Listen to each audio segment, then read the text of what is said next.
On the morning of October 7th, 2023, 1,500 Hamas fighters set in motion an attack plan that was 2 years in the making, as they invaded Israel, leaving 1,354 people dead, including 27 Americans. To give you a sense of perspective, that would be the equivalent of 36,000 Americans dying in a single-day terrorist attack. Over 6,000 were injured, and 150 people were taken hostage, including Americans. Over 260 young men and women were murdered at an electronic dance music festival alone. All of this happened on social media. As a tool of humiliation and demoralization, Hamas took phones of Israeli teens and began live stream on the child's Facebook and broadcast the slaughtering of their parents. The nearly naked body of one dead woman, Shani Look, a young German-Israeli tattoo artist, was shown in the back of a stolen IDF truck, being paraded through Gaza as hundreds looked on and cheered her death as she was abducted from the concert. For hours, Israelis stuck in bomb raid shelters across their country watched deeply personal atrocities unfold across social media platforms. Children killed, women raped, soldiers torn out of tanks and beaten. It was thought that Israel was nearly impenetrable. Using technology, smart fences, the Iron Dome, walls, and rapid response units, it would all keep Israelis safe as they enjoyed the illusion of safety, shared by other Western democratic societies. For 20 years, Benjamin Netanyahu has implicitly promised that they could have it all: peace, stability, and economic growth in the Middle East. Even U.S. National Security Advisor Jake Sullivan said last week, quote, "The Middle East region is quieter today than it has been for 2 decades. Now that illusion has been shattered, much like ours was on 9/11. And Israeli society has reacted much the same. Over 150% of the Israeli Defense Force has volunteered to fight. Soldiers online are begging civilians to stop sending them care packages. Blood banks are full. Will it react in another way that we did? With an overwhelming force that means it will be occupying a majority Arab territory? In anticipation of a ground invasion, Israel has seized the Gaza Strip, cutting off food, water, and electricity and dropping a catastrophic amount of bombs on the territory, saying that they can no longer aid their enemy. The Gaza Strip is 141 square miles and 25 miles long, roughly the size of Las Vegas, Nevada, or Chattanooga, Tennessee. While Vegas is home to 646,000 people, over 2.3 million human beings live in the confines of a territory not quite a part of Israel and not its own state. Bordered by Israel to the east and north and Egypt to the southwest, it is the third most densely populated political unit in the world. And given an unusually high fertility rate that peaked in 1991 with each woman having almost 8 babies, 43.5% of the population is 14 or younger, with a median age in 2014 of 18. 1 million of these 2.3 million are registered with the UN as refugees. The majority descend from refugees who were driven from or left their homes during the 1948 Arab-Israeli War in what they refer to as the Nakba, or catastrophe in Arabic. Many are saying now that this is the second Nakba. Today, Israel told 1.1 million Gazans in the north that they must leave for the south. 423,000 Gazan Strip residents have already fled. To where? No one is quite sure, since both Israel and Egypt have kept their borders closed to Gazans. Moving 1 million refugees in a matter of days is an impossibility, especially when there are no camps and settle in. Another complication: Gaza has 1 active hospital left, and it is in the north. In total, the country has 2,500 hospital beds, and as of this recording, 7,500 patients are in critical condition. Children are laid 3 to a bed, with many of them dying of their injuries due to a lack of care. As of this recording, at 5 p.m. on Friday night, October 13th, 1,900 people are dead in Gaza, including 538 children and over 300 women. China, Russia, and the Arab states, like Turkey and Iran, have given support to Hamas in their attack. The U.S. sent 1 aircraft carrier to act as a deterrent and has promised nearly unlimited support to Israel in terms of weaponry. Israel has called up 360,000 army reservists and has threatened to ensure that Hamas is totally destroyed. What will happen next, and how do we get here? Rhinehold and Vaughn Spargur are here with me as we discuss the 2023 Israeli-Hamas war. All right, Rhinehold, Vaughn, thanks for being here. We appreciate you coming in on the conversation. here on the Chris Spangle Show. Obviously, it is a difficult subject. So let's start with Rhinehold. We'll go with seniority in terms of the show, not just age. What was your reaction as Sunday, as this all started to unfold? I mean, the reaction was just mostly disappointment and sadness. Just the fact that we were hoping that things were getting better, right? Things, like you said, things were pretty calm. The West Bank is still fairly calm. And Golden Heights is pretty calm. It's just Hamas, who broke away from, the Palestinian Authority, has just been working to their own ends, and their own ends are unfortunately not the best thing for the people they're entrusted with. Genocidal.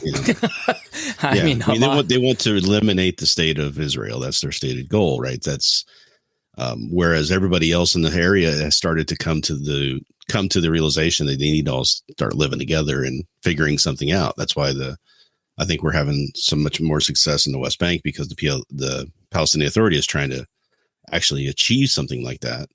There's still some issues and disagreements and anger and everything else there, but it's not erupting into violence like this, because neither side is saying the other side has to be completely eliminated. But now we have this group that has just decided that elimination of another people out of an area is just the only solution that they can live with. And it doesn't look like they may be able to live with it very much longer. Yeah, Vaughn, what was your first reactions to it? And please, if you're watching online, we're live streaming this, please leave your comments. And if you're listening later, go to chrisspangle.com and leave your comments. In all humility, neither of the three of us are experts. We do a lot of reading. We've done a lot of reading and spent 6 days prepping for this conversation. But if we get anything wrong, then please, fact check us at chrisspangle.com in the comments for this episode. I'll leave it in the show notes, and then, leave your comments live if you're watching. Vaughn, what were your first reactions? Well, first off, I wasn't surprised. It's really sad what's happening, but I definitely wasn't surprised by it, because there's just so much anger and hatred between the two groups, and the history goes back. I mean, we can say it goes back to 20 years ago when Hamas took over. We can say it goes back to even further when the Israeli state was first created after World War II, or we can even take it back farther to after World War I, when the Byzantine Empire broke up and was divided up among Britain, France, and all of those people. I mean, Vaughn, you're a pastor. Let's go back to Jonathan and David. Yeah.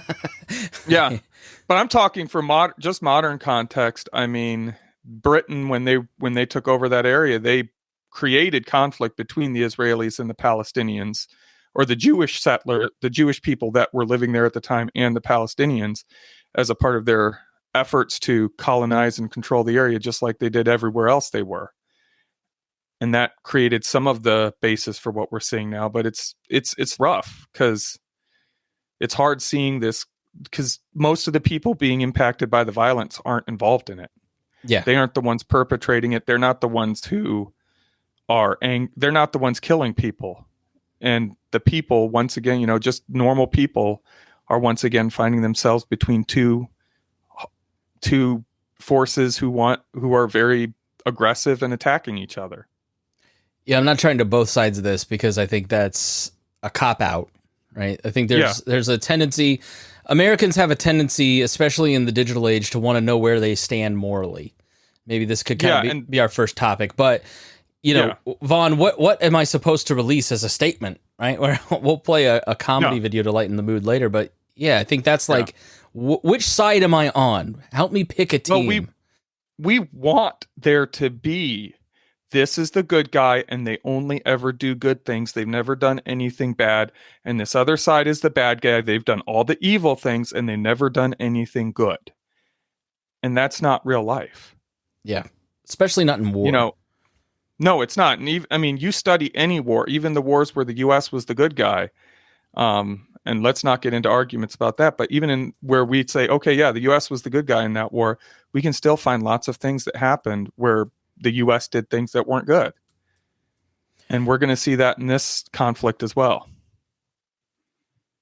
So to give kind of shades of the conversation that I think people see online, first and foremost, the job here for my show, for our show, is to help you understand what you're reading and to get you to read more. And in the show notes, I'm going to give you like a crazy amount of resources. So I'll actually pop it up here on the screen so you can see. I'm not actually going to, I don't think. Yes, I will. Because what I want people to do is to have the, I'm not going to pop it up on the screen, but you'll see when you go to the show notes and click on the link. I want you to have context. And I'm giving you news sources that are on different sides, independent. I'm giving you leans Palestinian. I'm giving you Israeli news sources, all kinds of different things. I created a YouTube playlist for you to engage in, go and pick videos to watch from all kinds of different perspectives. I mean, as I've watched this, guys, I don't know what you've been watching, but, you know, Ben Shapiro's show on Monday was incredibly moving as he played the video, the faces of literal evil. I mean, I think there should be some moral clarity here. What Hamas did in Israel was morally evil. It was like, if you called people Nazis online because they have a different opinion than you, go and watch those videos so you can actually see what Nazis and evil really looks like, right? All the way to like Democracy Now!, which is very pro-Palestinian, giving these moving accounts of what's happening to innocent women, children in Gaza.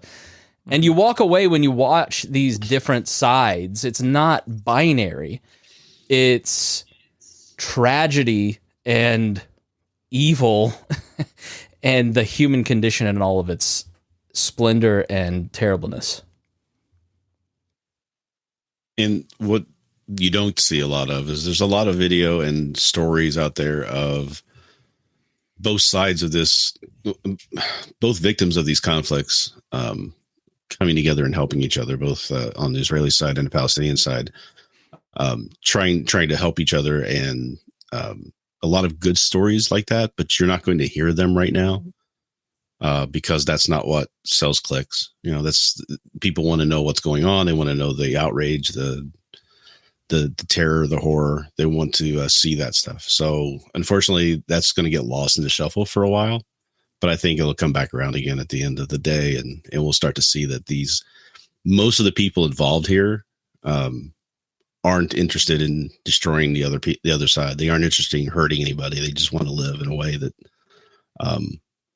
is humane, and they can, you know, live in safety. And it's the leadership of both of these groups that are just not taking their best interest in hearts, I believe. And especially the Hamas is just I'm personally very uncomfortable with anyone drawing a moral equivalence between. Right. No. I'm not saying there's a moral equivalence. Right. I'm saying that it's just like when, you know, we got attacked in 9/11 and we had an administration decided to go push back in and made some really bad decisions to do this. You know, they weren't good guys either. I mean, in that case, they were bad. They weren't as bad as the terrorists who committed the crime in the first place. Yeah, there's a reason that Abu Ghraib stands out. Abu Ghraib is a war crime that should be widely derided and called out. And if you're not familiar with Abu Ghraib, look it up. Or Guantanamo Bay is still controversial and should be, because it defies everything that America stands for, right? It still exists. That's the it's worst insane, part. We're still right? Using it. If you believe in the Constitution and the Declaration, those rights apply to every human being. They're natural rights. They're not just American rights. Like, that's basic libertarianism and Americanism. So I think maybe this is the time to pluck out some principles here, right? Like, when it comes to war, how do you conduct a war? What is the right to self-defense that a country has? How do you prosecute that? And, you know, even I think there's like, what's the level of responsibility that citizens have for their own government? I've been asking myself that question a lot. Asked our Facebook group that. You know, Hamas was elected by the Gazans. Now, they never got another election. And almost 20 years ago. Right. And there's an interesting, Which means most there's of a the whole voting interesting story there. Hold on, Vaughn first, and then Rhinehold. Yeah, I'm sorry. Which means most of the, because of how young the average population is there, over half the voting population in Gaza right now has never actually participated in an election. Right.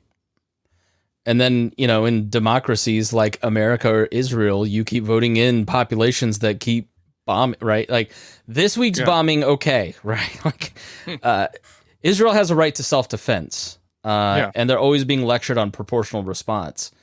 Yeah. I haven't worked this question out, to be honest with you.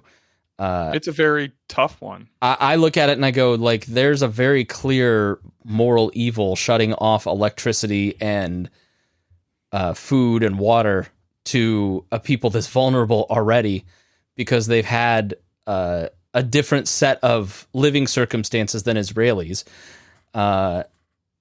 But then, the Israeli government says, well, we're preparing to attack them. Why would we aid our enemy in having light to fortify their defenses, X, Y, and Z? Like, is it, we have the privilege of getting to call out these moral things online, right? Like, that's, I think, something that I have appreciated a lot this week is that I have the privilege of sitting here deciding who is moral and who is not with absolute security and safety.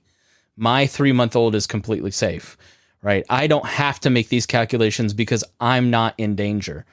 So I think it's clear just from an American perspective, like we should all struggle with that a little bit before we start making these declarative statements.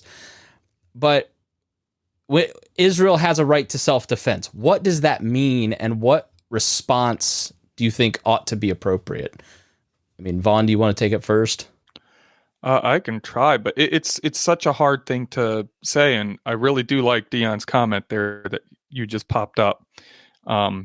There is no morality in war. It's impossible, and I think part of the issue is, I mean, think about it. Israel has the ability to cut off all of their water and electricity and everything because that's the only place it comes through for them.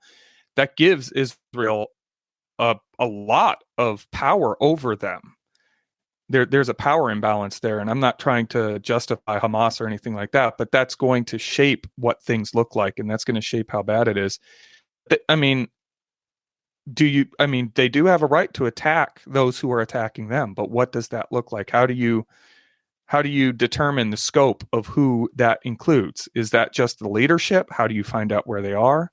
It's a tough question. Because the problem with Hamas is that they embed themselves in the population. They build their headquarters under hospitals. They build their headquarters in apartment buildings. They build their in schools. They use the population as a shield. And so they rightly know, because, like, look, what's the calculation of this? Okay, you run in, you commit these atrocities, you make Israelis feel unsafe, you bait them into a war. That they're going to maybe not overreact, maybe overreact. I don't know. Time will tell. I think at this point it's going to be pretty ugly.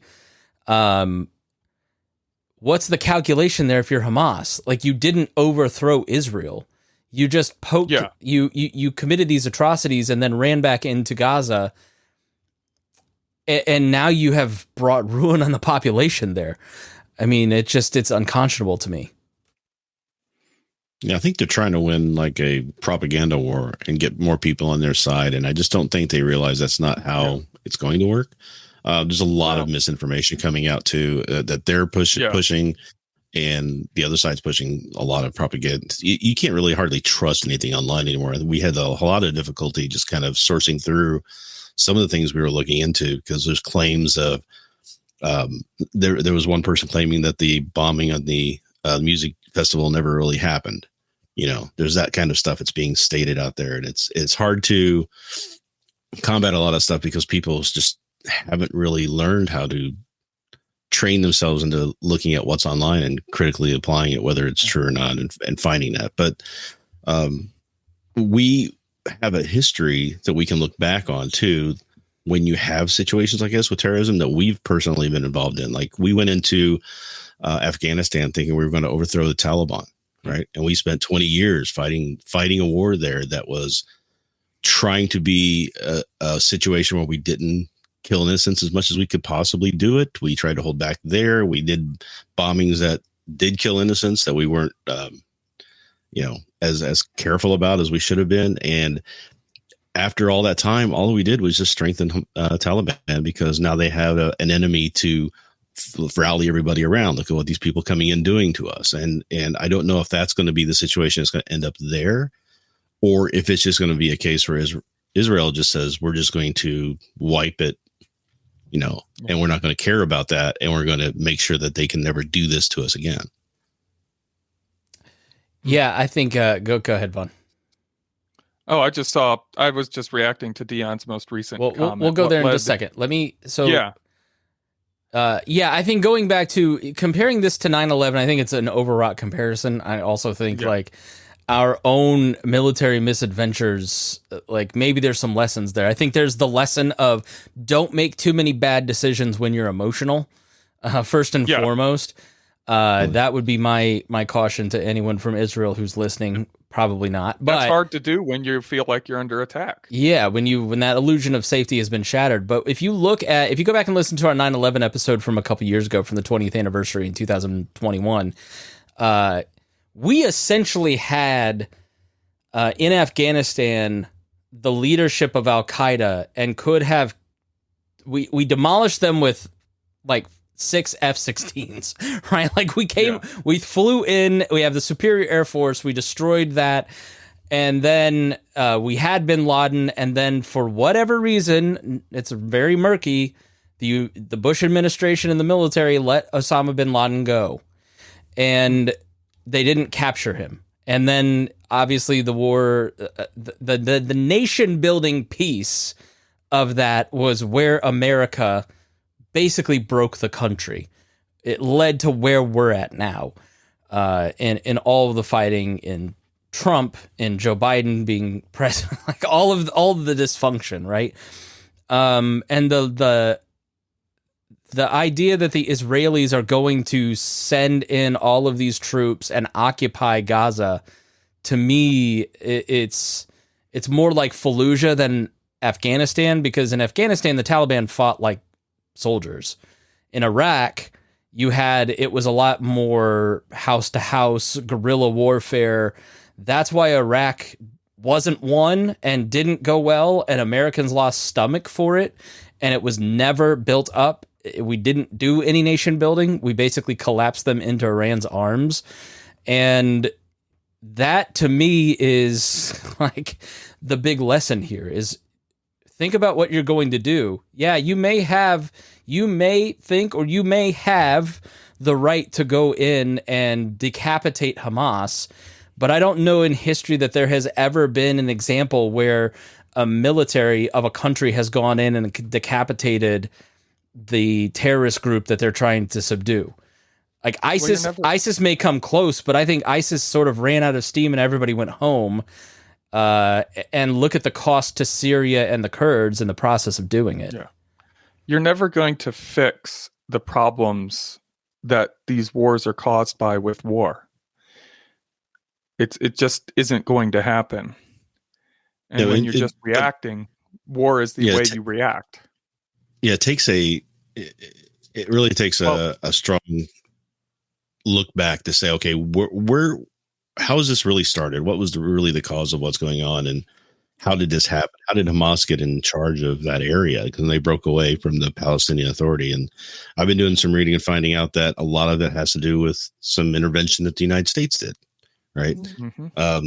Administration on its way out, Condoleezza Rice was trying to find a way to get peace there, and they thought they had it brokered so that a pro-Western, pro-U.S.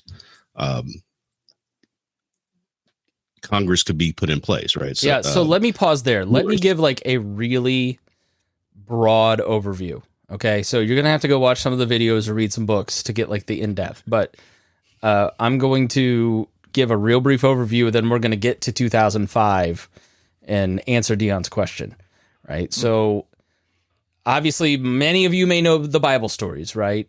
Abraham moves in, Moses, the leaving Egypt, going to the promised land, all the way up to Jesus's time, being occupied by the Romans and the Romans controlling it. And then was it 72 AD Vaughn, when did the diaspora take place?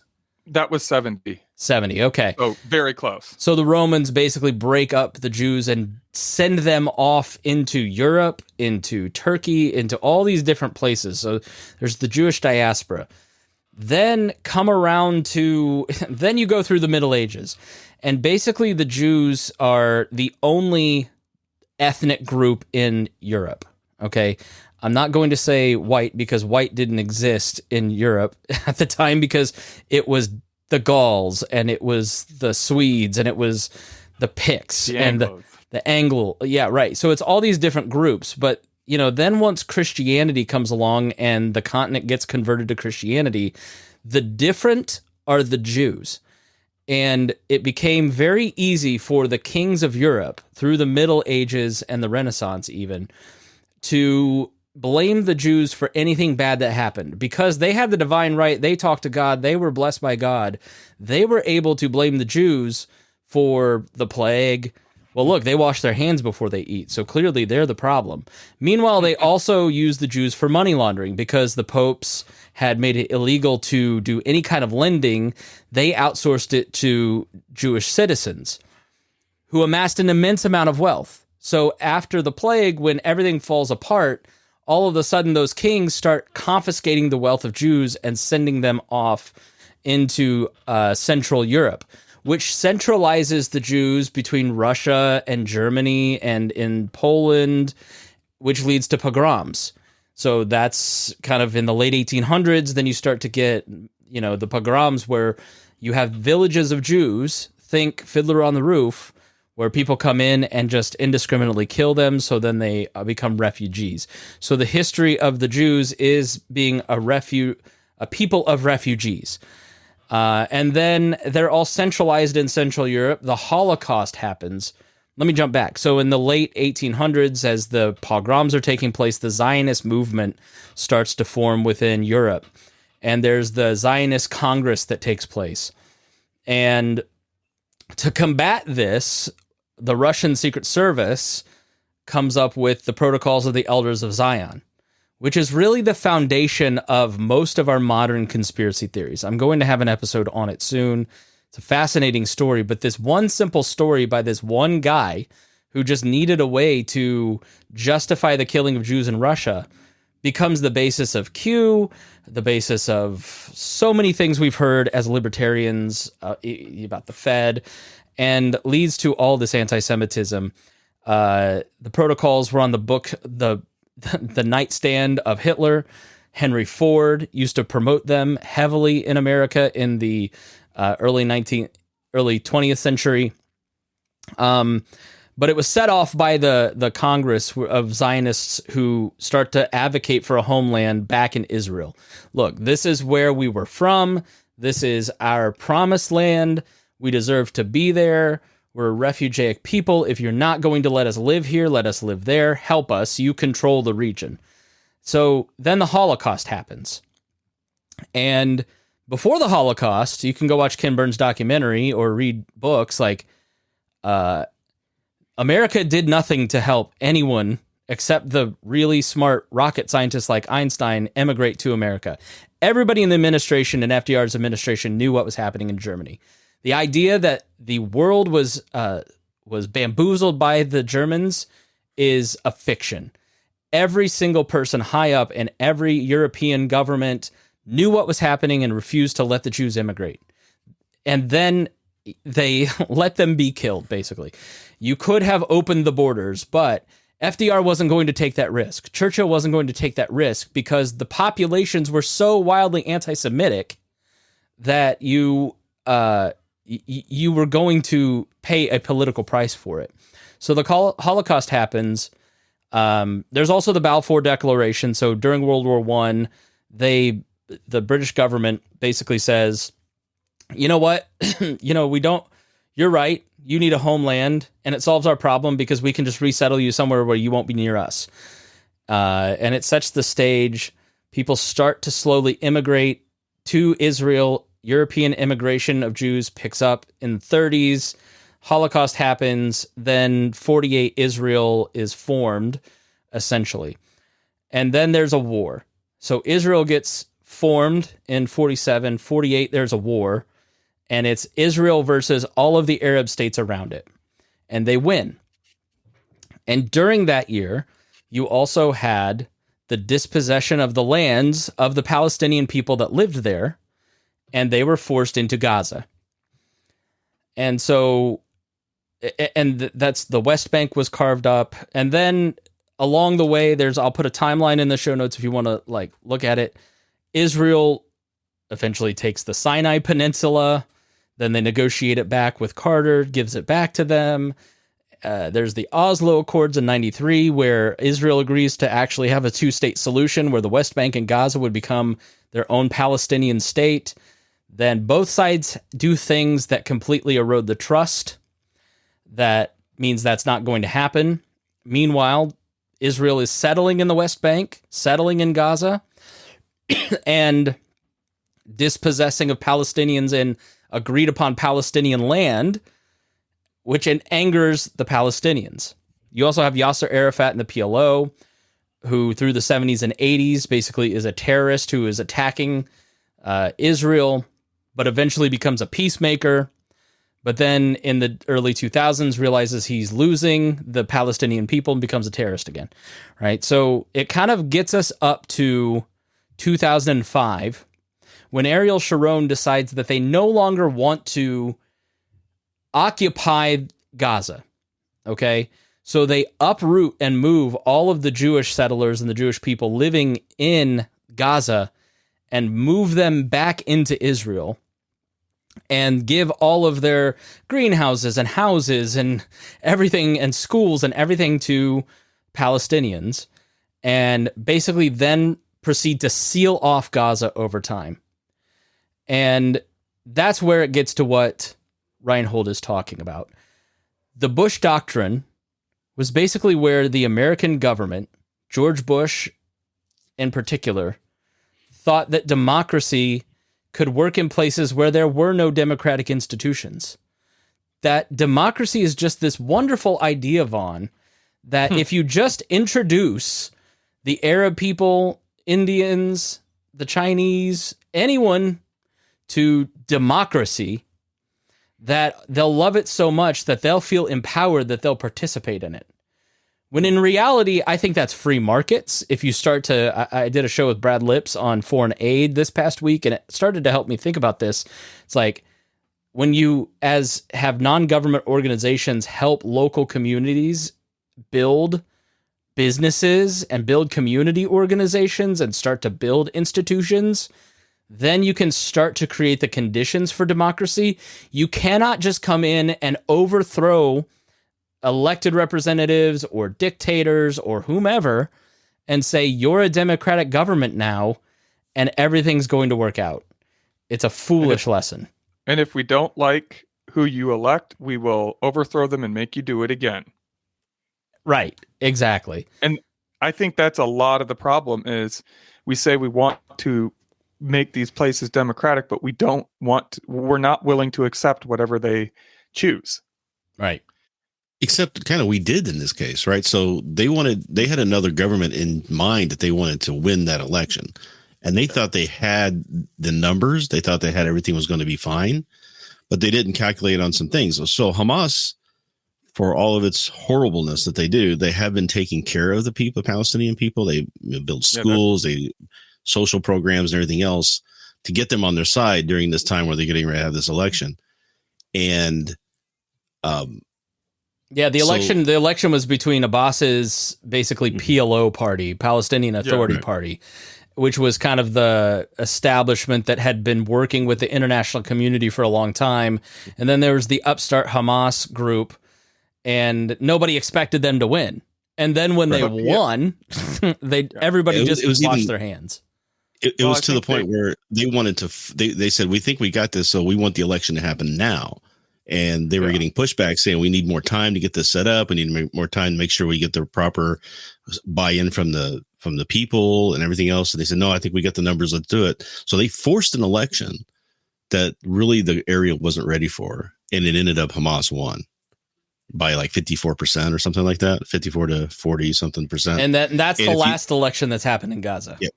Right. And if you notice the Palestinian Authority, they're still working with Israel. The West Bank is actually not is nowhere near as terrible as what is going on in Gaza with Hamas. So we know what's going on there. They got themselves elected and then just said, okay, we're done. We're good. We're in control now.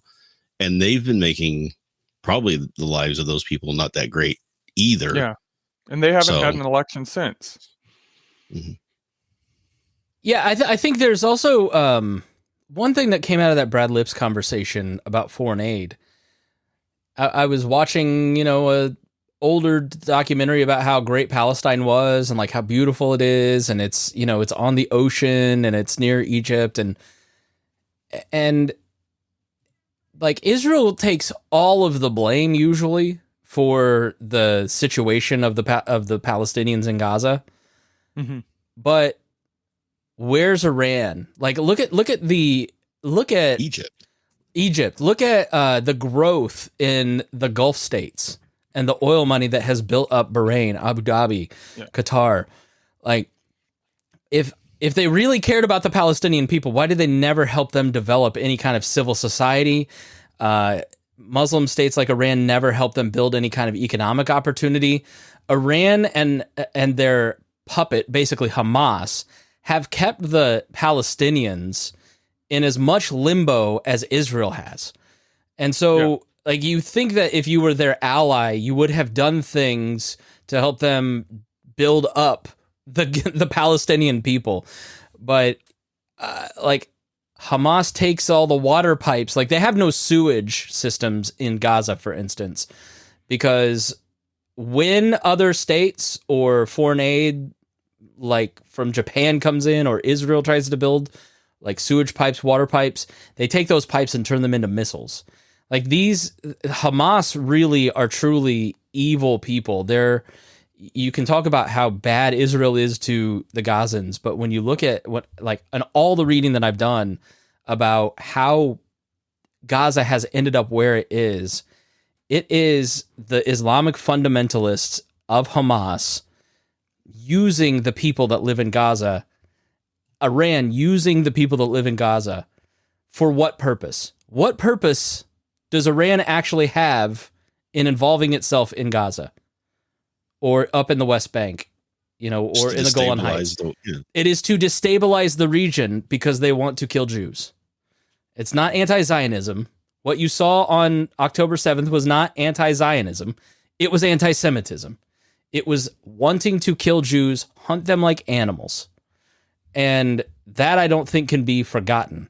And so, I don't want to go to war with Iran, but I certainly question why we're sending them $6 billion.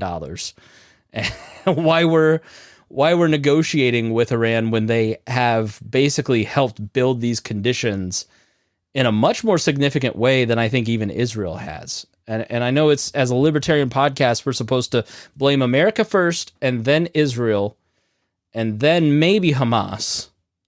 But we can blame let's blame both everybody. Iran and the U.S. Yeah, because the U.S. and Russia kind of created Iran what it is today. So, oh yeah, you're right. You know what?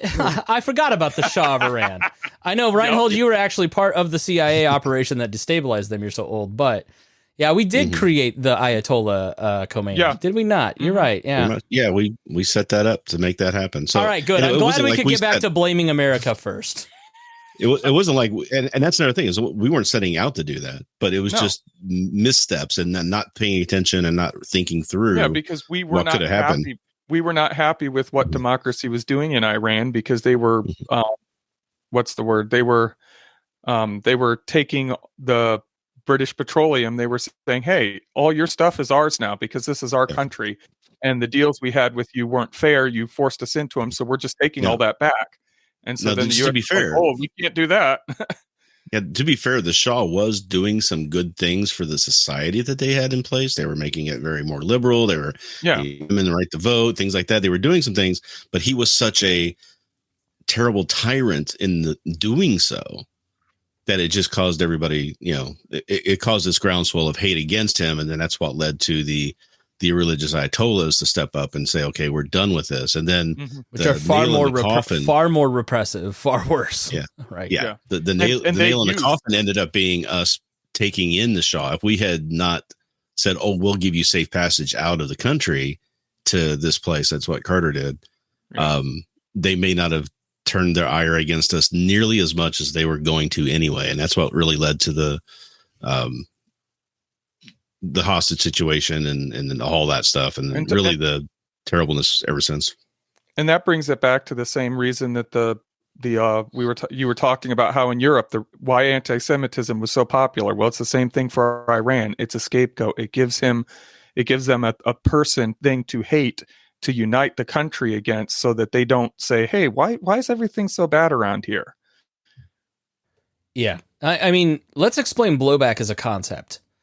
Because I think blowback is not something I want to have a conversation about American rhetoric now, maybe, because obviously we're like mostly informed on what's happening in Israel and Palestine, but again, in all humility, we're learning. So we'd love your comments at chrisspangle.com in this episode, or right now if you're watching. We've got a lot of people watching. Let's first define blowback. Rhinehold, why don't you take that first? Vaughn, add anything he doesn't get. Because on the other side of the definition, I want to talk about the limits of our rhetoric and how the American public is kind of shading over its own politics and brain grooves that we've just fallen into this situation. It's like filtering. We're filtering all of this stuff through our political environment, and we're choosing sides, and we're picking battles against each other about a situation that really is not 100% making. A lot of times some of this stuff is, but as Dion says, so America was on its BS like always and screwed itself per usual. Yes. Like when you look at American foreign policy post, there's good and bad, right? We had a mostly peaceful second half of the 20th century, right? Because of what was called the global order, the liberal order, the liberal world order, where you had the counterbalance of the USSR and America, and there were little Cold Wars, little skirmishes. And then when that fell, basically the concept of democratic liberal capitalism being exported to countries that were formerly communistic, that was the order. That was the goal. Let's get everybody into capitalism. Let's get everybody into liberalism, which is basically the individual and has the right to be autonomous and self-determinant and gets to live as they see fit, which obviously clashes with some cultures, including a lot of cultures in America, aka the right wing. We don't want you to be determinate. We want you to do what we say. I guess you could say even the left too. Anyways, that's an argument for another day. And then obviously democracy, where to have democracy thrive, you've got to have these institutions, aka civil society, business, and free markets to actually sustain democracy. It is a lagging indicator.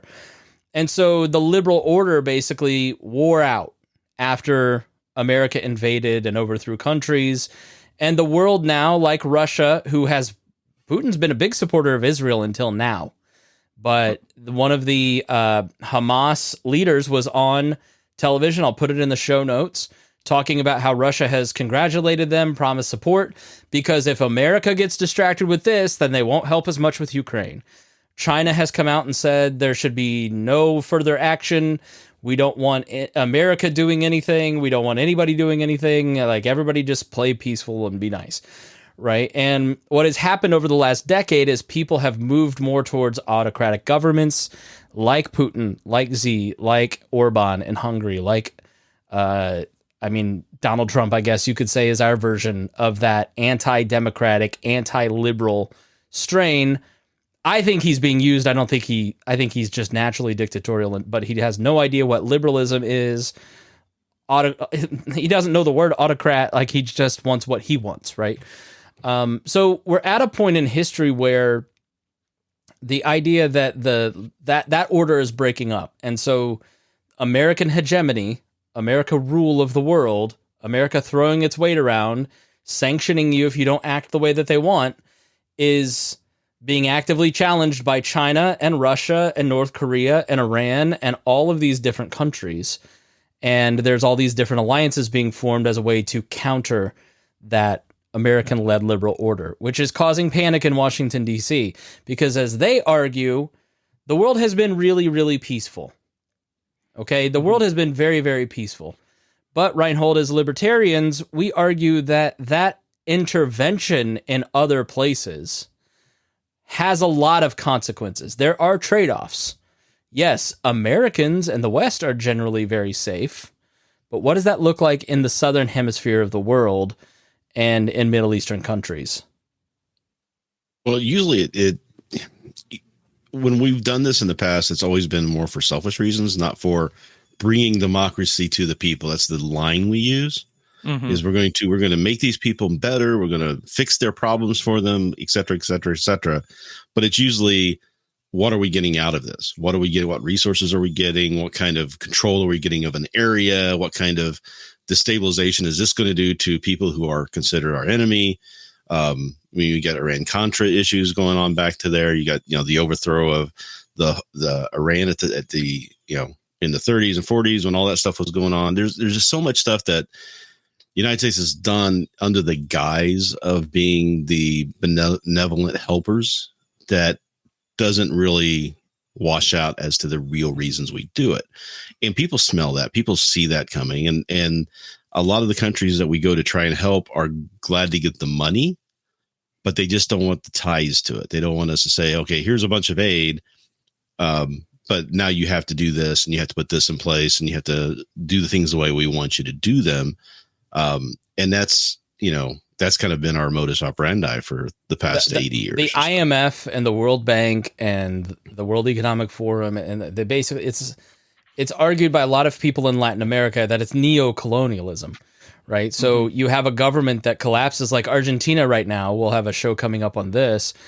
Is in inflation where they have 100% inflation, not 7%. Imagine how bad it is there to buy eggs and chicken. And so what will happen is the IMF will come in and say, hey, if you set the right, they'll come to the more liberal, most powerful group, and they'll say, hey, if you run this slate of people, then we'll guarantee $8 trillion in loans or whatever. And then, just like personal debt, in a way, you end up getting addicted to that credit, addicted to that debt, and then they kind of control your politics, which is why so many South American countries turn towards socialism. People in South America are Catholic, pro-family, entrepreneurial, pro-life, conservative, patriarchal in a lot of ways. Like, they're not, leftists with pink hair wanting socialism because they've read a bunch of Marx. They want socialism because Hugo Chavez comes along and says, these guys are robbing us blind and I'm the only way to stop it, which is also happening in places like the Arab Spring in 2012. It was a way to fight off the chains of this global order that basically comes in and controls your economy and takes your resources and sets you up to basically do what that order wants, which is why autocracy has become so popular in the Southern Hemisphere and now even moving into America, Russia, and other places that are looking for it. So that's blowback. That's one form of blowback. You want the most simplest way I can describe blowback is just the law. I think it's the second law of thermodynamics. I might have it wrong, but just for every action, there's an equal and opposite reaction. And anything that you do, especially when it's force, is going to create a reaction. And one thing about blowback is, even if the action that we are taking is completely justified and the right thing to do, we still have to understand there will be blowback. Yeah. Because that's how it happens. And so even where did we get the term blowback? It was a CIA term trying to explain the fact that no matter what we do, whatever we do, there will be a reaction to it. And that's the blowback. Yeah, so military blowback, Osama bin Laden was a form of blowback. Yes, exactly. American foreign policy and the liberal order was doing all of these things that the liberalization of these countries, they didn't like it. They didn't like that women in Afghanistan were going to school, which is a form of liberalization.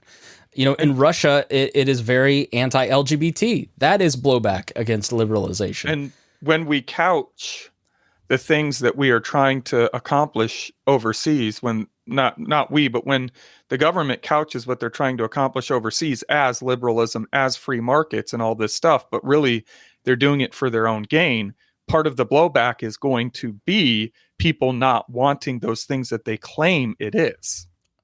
Also, Russia is a piece of this. So when the USSR collapsed, the IMF came in, gave them bailouts, tried to control their politics, and then Putin was the guy that establishment thought that could be controlled. He also wasn't going to lock Yeltsin up. We've done some shows on this, and then ended up being an autocrat. But all that to say that I think that our language about this situation, it has been kind of funny. Because I'll end on the comedy video, which is really funny, but I don't want to be inappropriate.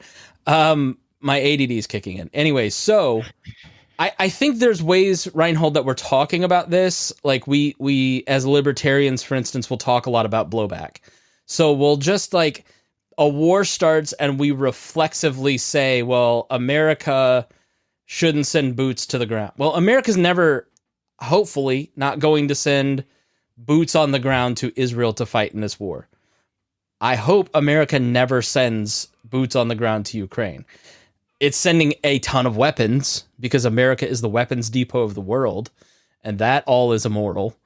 But like we have, I think, built a set of responses, almost like our own libertarian foreign policy chat GPT, that when X happens in the world, Y response must be posted.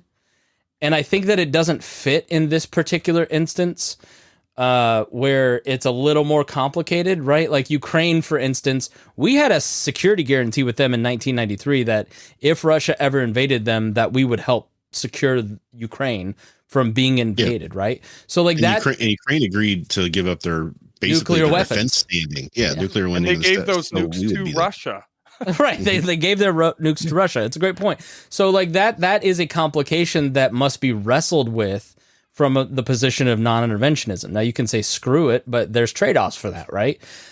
In this case, I also think on the left, there's also the language of colonialism. Yes, this is settler colonialism, and I think there's elements to it. But I don't think it's as easy as like the French going into Vietnam. The French aren't Vietnamese. The French had no reason to be in Vietnam except to steal resources. The French weren't kicked out of Vietnam 2,000 years ago and then promised by the world and the UN that they could then settle in Vietnam as their new country. The French had somewhere else to go. The Jews have nowhere else to go, right? Like they're it's like the French can go back to France. So I think there's like there's some piece of that I see on the left and in the anti-war right, anti-war libertarian establishment in terms of colonialism and blowback, that I'm not saying those things aren't those things, but I'm saying that the language that we're using to talk about it doesn't actually respect the complexity of the situation, Rhinehold. Right. And that's part of the problem too, is that a lot of times in that area circle that we talk about the most in the libertarian side of things, a lot of people just fit the narratives to fit around what they want to be. So they will invent things that aren't even real to justify them saying that, oh, this is all the U.S. is doing this and we should be out. This is the U.S.'s fault. We should be out. It's almost like you can predict, who's going to say what. It doesn't matter what the situation is, because the idea of anything to do with war being nuanced in any way just doesn't fit their black and white narrative that they have built for themselves. It's all or nothing, yes, right or wrong. And so they try to justify their views on things by twisting everything they can, and they'll buy into propaganda that fits their narrative, and they will reject information that takes away from their narrative. And we see that not in just the libertarian circles, but in the rest of society, especially United States society, where that happens. But it's just, we see it a lot in our circles, right? So yeah, that's just unfortunate that happens, because every situation is different. And there's a difference between defending, somebody who's being aggressed against, and intervening into countries we have no business being involved in. And I think a lot of libertarians don't see that difference. If there's war, we should stop it. And they almost sound like pure pacifists in a way. And I don't think that they mean to come off that way, but it becomes like, we should never defend against somebody who's aggressing us unless they're aggressing us personally. If somebody else is getting aggressed upon, we should just stay out of it. Let whatever happens. Yeah, there was an exchange between Josh Eagle, who runs the Classical Liberty Caucus, who basically said Israel has a right to self-defense. And then Jacob Wingerod, who runs the Biblical Anarchy podcast, replied, if one innocent civilian dies, it's against libertarian principles, which is, like, it's war. So that's an insane standard. But I asked the question to the Facebook group that is in the show notes if you want to join and argue this point. Like, not what side are you on, but I'd just love to hear people's thoughts on it, because I theoretically, like, again, to Mary's point here, she says the Jews are purposely starving the innocent people of Palestine. They blocked their way out of the country. Their purpose is to take the remaining land of Palestine. We covered some of that early. So Mary, if you didn't catch that part of the show, make sure you go back and listen to where we talk about that. I don't disagree with Mary in any of those 3 points. And one thing we didn't fail to mention too, is because we were talking about other countries giving aid. Why was it announced? So Palestinians are being told to go south to get away from the northern part of the area. Yet Egypt has said they've completely blocked off their access out of there. So they're locking them in. It's not just Israel blocking them into that area. Egypt is doing it too, because they don't want them in their country either. Tony says, geez, how did you come to that conclusion? Tony, I need to know more context about your sarcasm. I appreciate it too. Hody says, I agree. It does get a little nationalist and socialist when we identify and blame ourselves, America, exclusively. Got to recognize individuals and other people. And he also says pure pacifism for the win. Yeah, I think this is where we almost get a little bit paternalistic about talking about the Palestinians, for instance, because the Palestinians do have agency. They are 100% in a weaker position than the Israelis.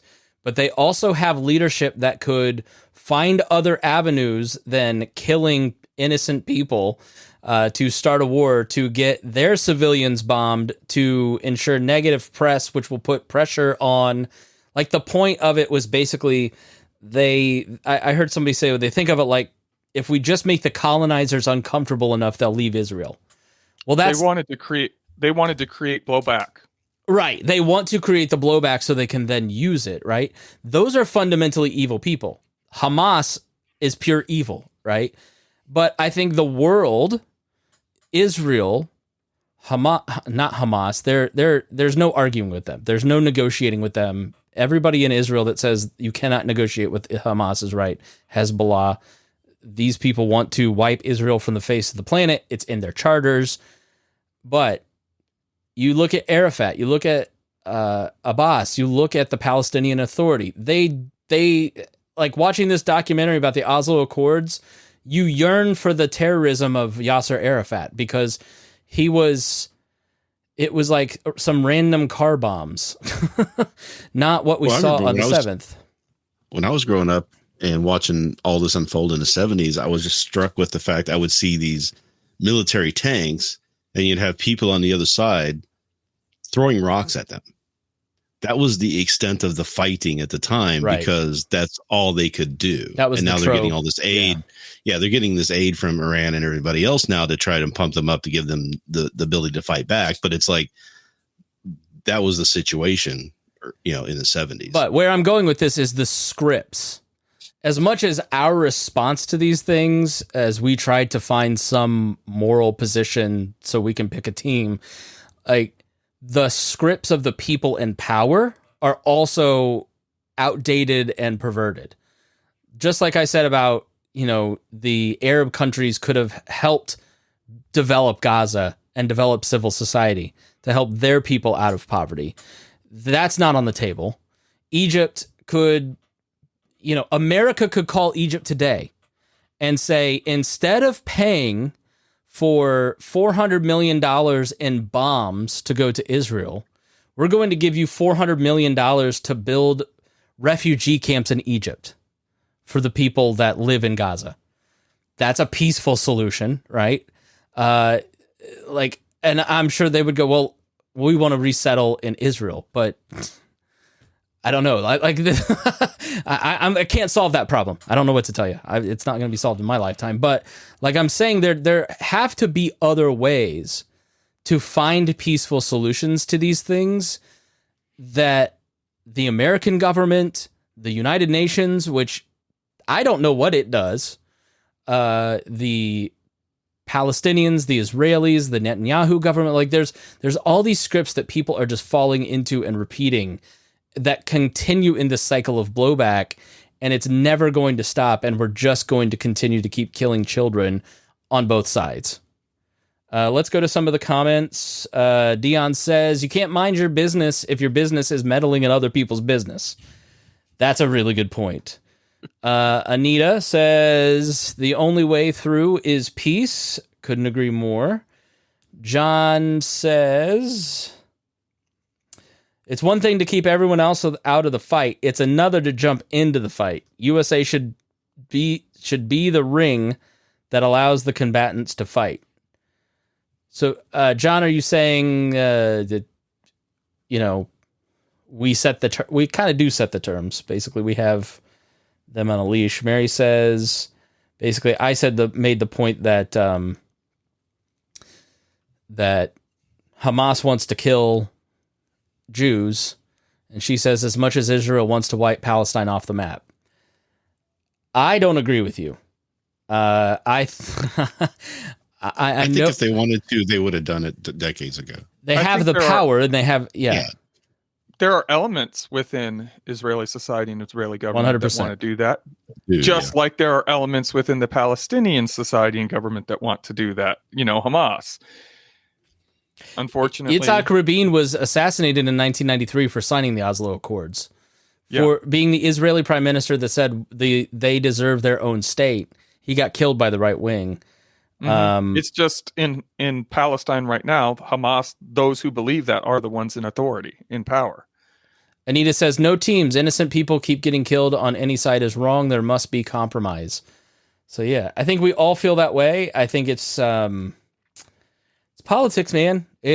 We'll start to wind it down here, but the reality is politics. Someone said on Twitter the other day, someone in a think tank guy said there needs to be a political solution to ending anti-Semitism in the academy, because Harvard and all of these groups wrote basically a statement of support of Palestine. And so now there's like this big fight that, to me, it's like Americans don't know how to solve the problem, and it's too complex, and they don't want to spend the time and effort understanding the problem, aka that they are part of the problem. So they find something else to argue about, which is Harvard and the academy, because it fits neatly into these like post-pandemic alliances, right? And yeah, it's I forget where I was going with that, but yeah. I was going to say too that what people seem to, I find it interesting that people think that anybody just sitting around on a chat room or on a podcast or, talking on social media is going to solve the problem, when the greatest minds have been trying to figure this out for decades. It's not that easy of a fix. It's not like, why don't they just do this? Yeah. My point was, he said we need a political solution, but the problem is a guy like that thinks that a political solution is going to solve anti-Semitism. And that is the core message of this show. You cannot use political solutions or really even solutions based around profit to solve problems that need compassion. You cannot. Politics is inherently divisive. All you can do, the only time politics ever evokes compassion is when you're looking at the maleffects of politics and you go, I feel really bad for that person. So you cannot politics your way into a two-state solution in Israel. It's the politicians make all of this stuff worse. America says America gave Israel a military. That is mostly correct. Yes. Dion says, you don't owe a thief a debate on why them taking your stuff is wrong. The laws of thermodynamics, as Vaughn mentioned, don't say make sure your equal action in the other direction is moral. Morality is a point of viewership, not a tangible spot. And they want to, but don't want to deal with the blowback you mentioned on either side. It's exactly right. Like, again, that's Netanyahu's promise. Like, I will keep them contained. I will use technology to keep you safe.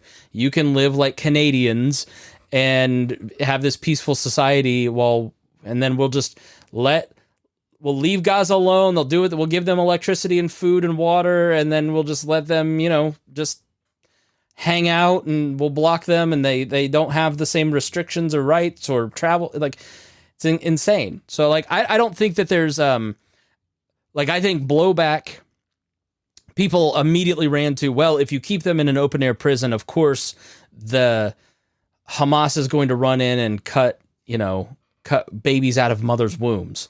I'm sorry. There's no explanation for that evil. Like, to me, like, yes, you end up with bad outcomes, but there also has to be a point where you say, hey, I'm not for you running in and committing these kind of atrocities. Like, it just, that kind of like that really turned me off from a lot of people.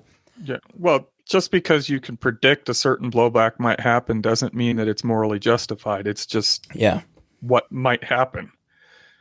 Yeah, I mean, some reaction is defensible. That reaction is not, right? I mean, them being upset that they're in an open air prison and they have all these restrictions and they can't do anything. There's an expectation that those people would be unhappy with that. They want to do something about it. But if your solution to doing something about it is much more terrible than what's being done to you, then I don't know where you draw that morality from, right? Where do you think you have that high ground at that point? Yeah. Transgender.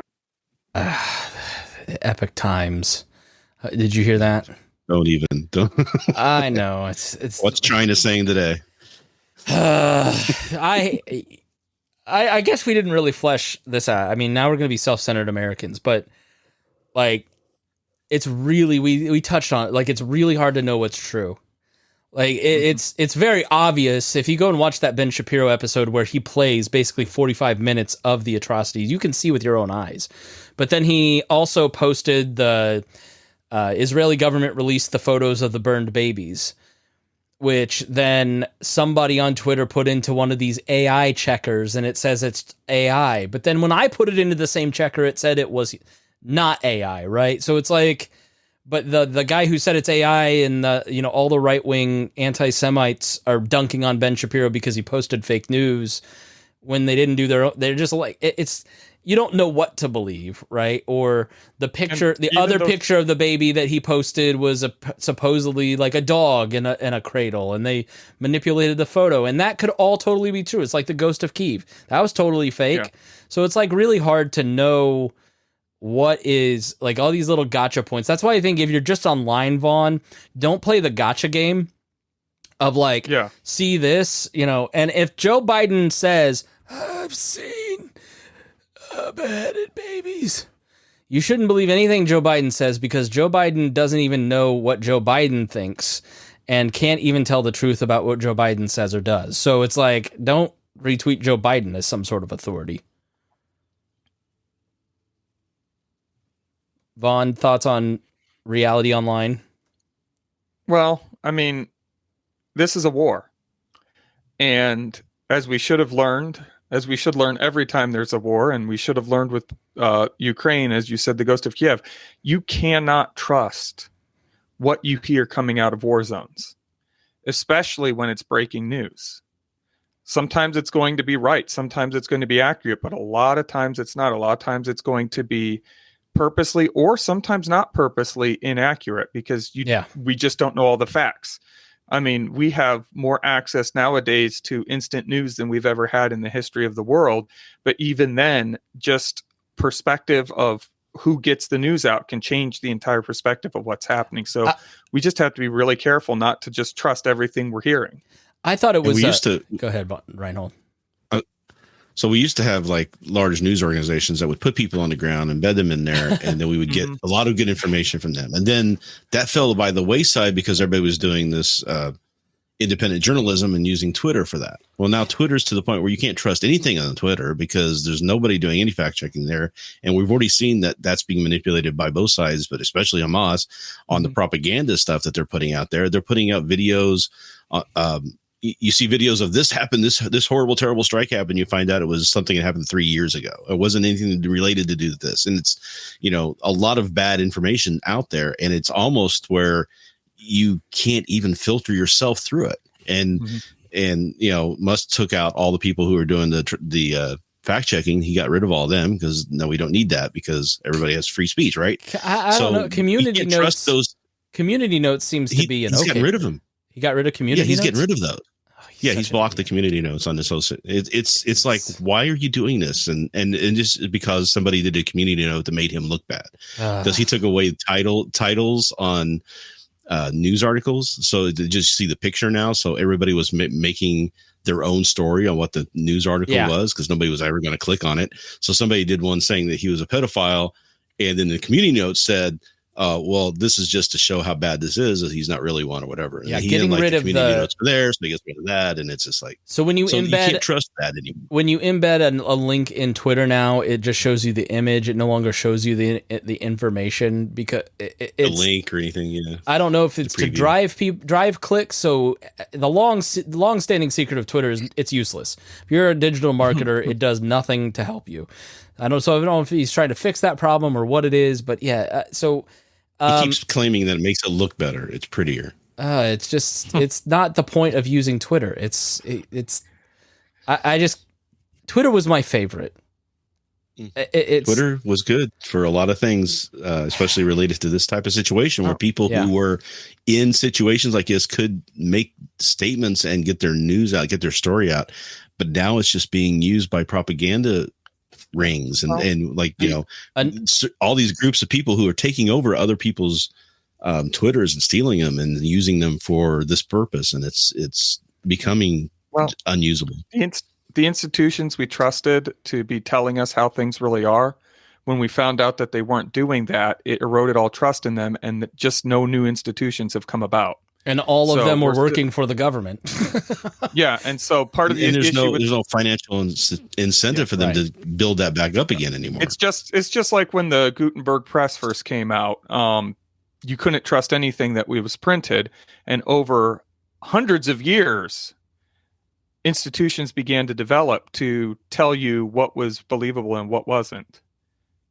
Yeah, one of the things that was a bummer is I was putting that list of videos together. There's a video playlist of all kinds of different explanations from different sides, from people that I know that look, I don't trust Max Blumenthal, but maybe you should hear his point of view. I don't trust Ben Shapiro, but we should hear his point of view. So it's, but Vox did a lot of great explainer videos, and they fired their department of video people. Yep. And Vice had the best embedded journalism, taking you through the tunnels that Hamas had built, and that's gone. Like all these great groups that did all this great embedded journalism that really helped you get a good perspective of what was happening on the ground no longer are producing because they all unionized, and you can't unionize in media, unfortunately. Let's just wrap up with some comments before we go. Belinda says, if you ask me, the government seems like the problem. I like you, Belinda.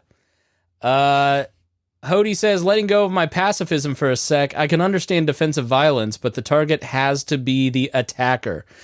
I think that's the clearest thing. I don't care if Hamas embeds, you're just leveling the place, turning it to glass, as Republican politicians say.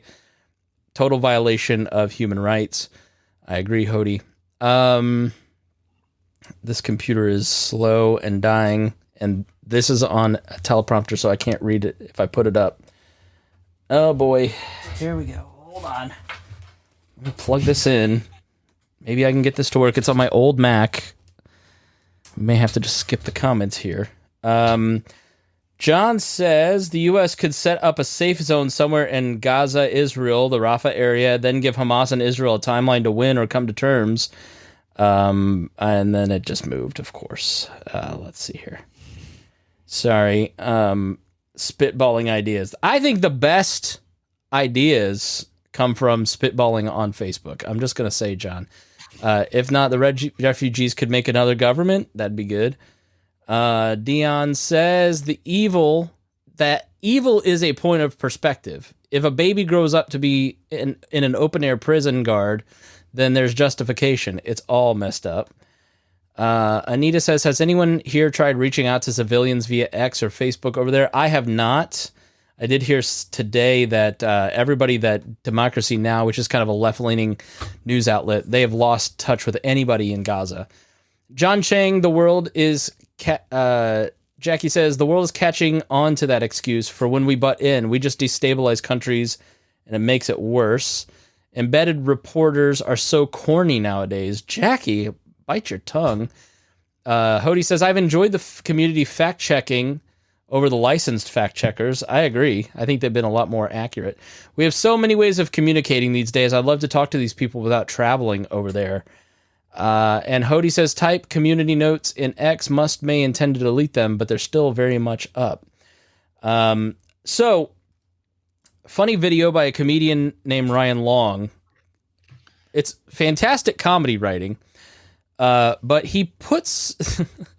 I was thinking this, the problem today is we've built like these alliances post-pandemic that like everybody's sort of allied, but then when these older topics come up that everybody is like Israel and Palestine are very old arguments, right? So everybody who was like me coming up in politics during the Bush era, your little Republican brain starts going, oh, we need to protect Israel. And then your new non-interventionist brain goes, but what about the Palestinians? And then it fights internally, right? But then there are some people like, I actually had the opportunity, I don't know why, former Senator and Governor Brownback did not want to come on this program, but so a group reached out to me, and Brownback is a very like conservative Christian senator.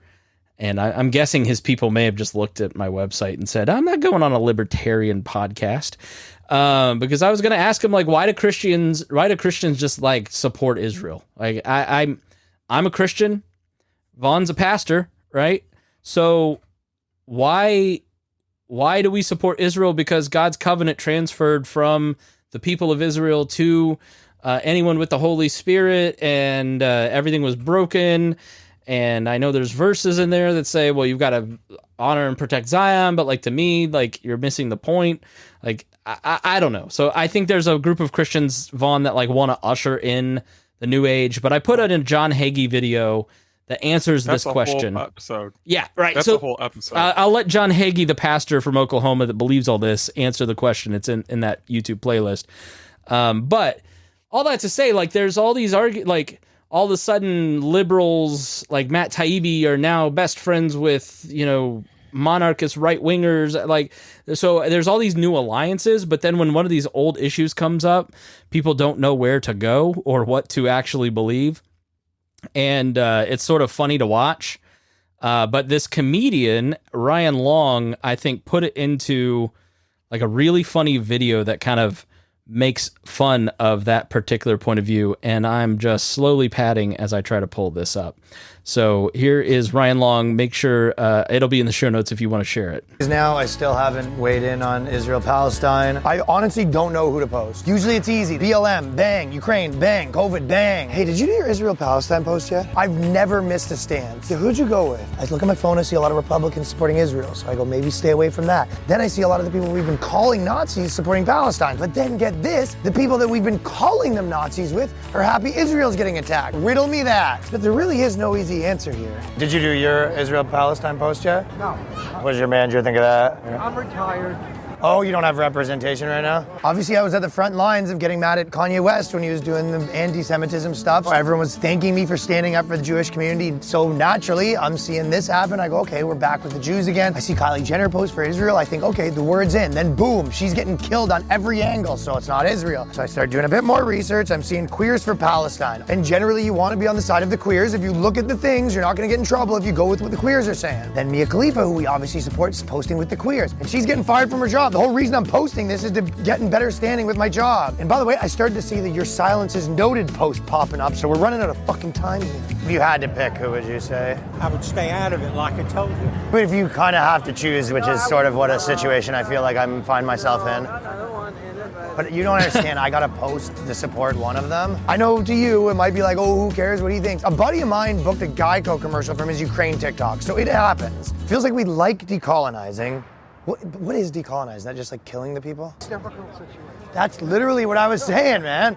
Because normally it's pretty easy. I don't know what the answer is. This one's, I just want to post one of the flags and sort of be done with it. It's tougher than you think. I'm getting yelled at if I post Palestine. I'm getting yelled at if I post Israel. It's starting to feel like, if anything, I'm the victim here. I'm looking on the internet.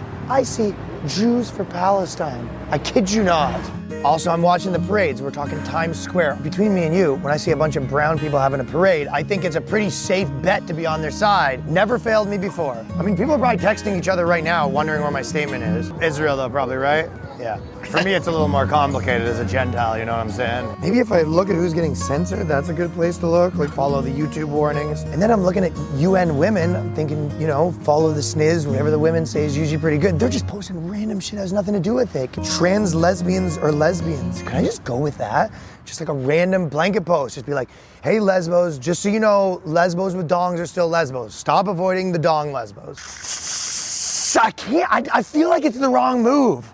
You going Israel or Palestine, you thinking? No English.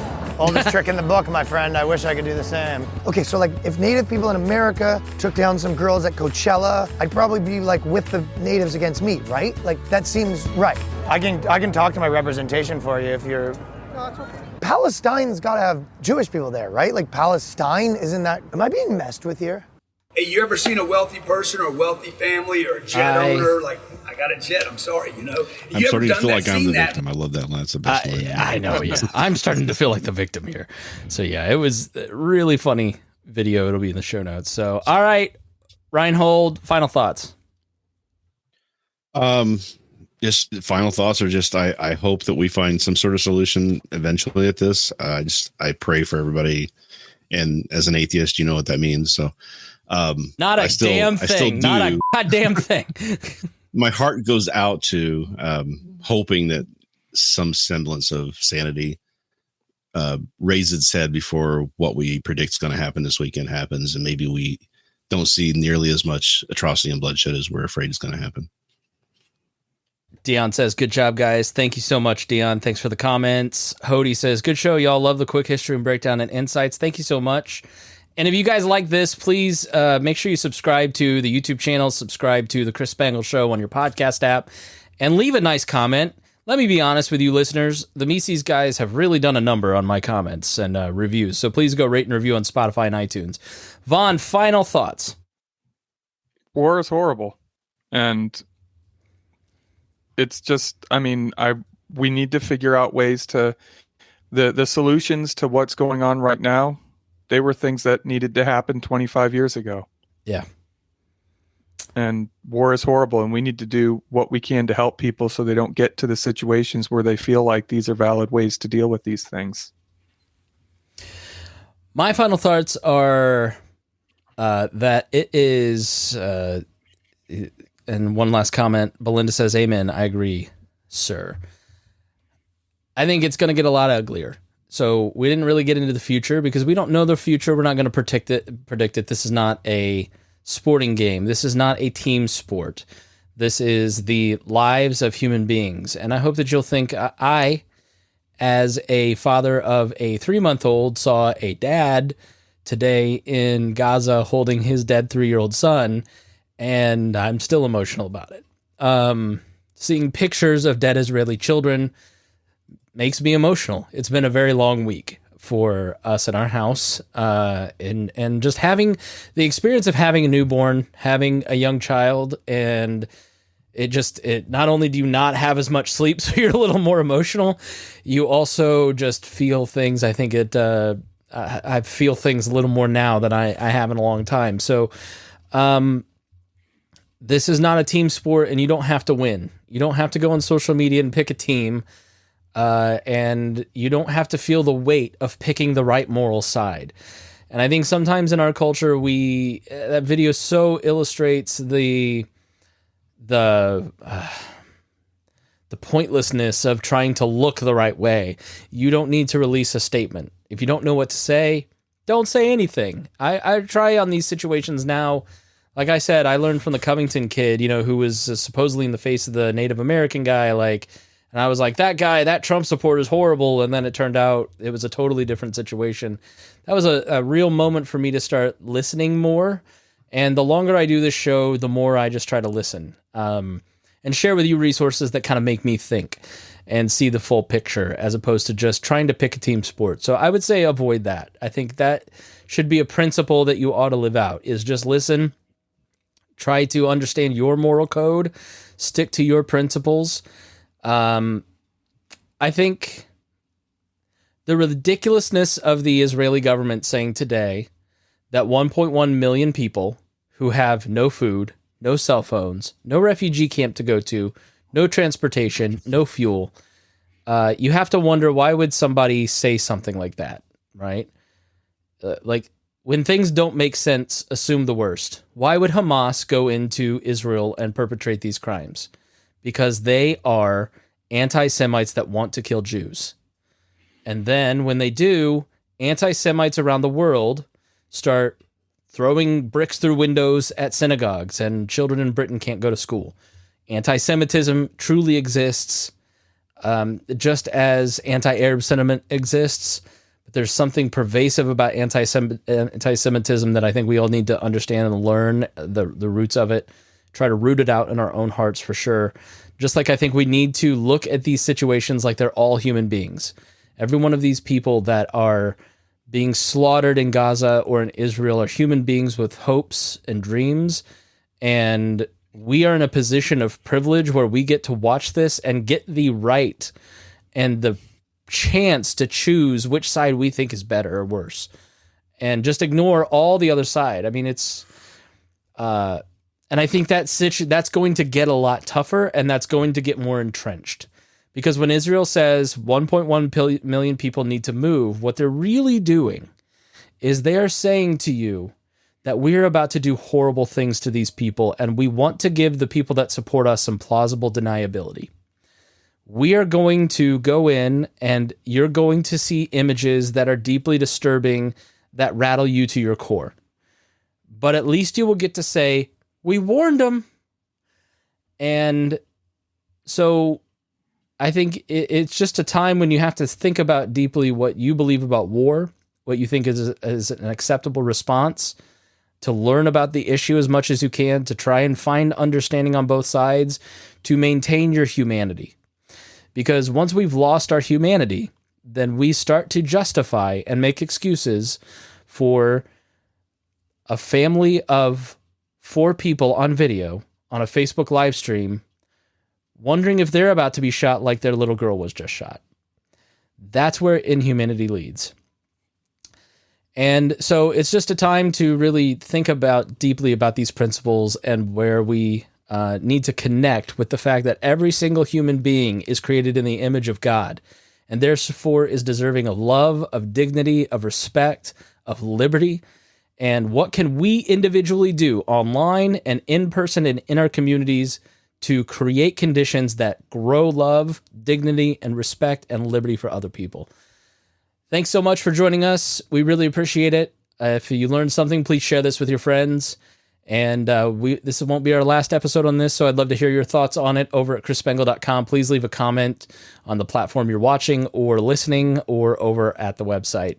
Thanks so much again for listening to The Chris Spengle Show.